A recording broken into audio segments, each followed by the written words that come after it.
when it came to Fijian culture, art was practical. Why was art practical? Why didn't we have those ornamental kind yeah, the art galleries?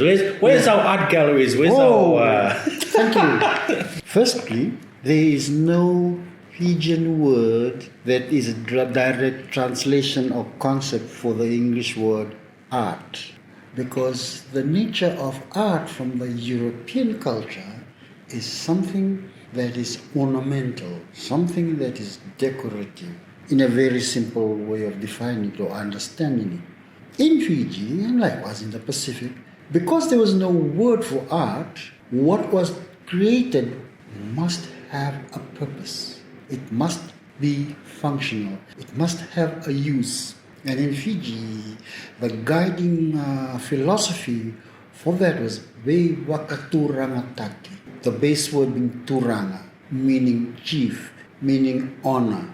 So Ve Wakaturangataki means creating and sharing honor. But when the Westerners came, they saw these creations and they said, art. And the locals said, what's that?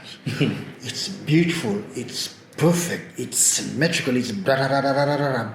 The local response would be, oh, we didn't know it was that. It was just our way of being way wakaturangataki, just giving our mangosa the best of our ability to ensure it is worthy of the chief or whoever it is that we are subject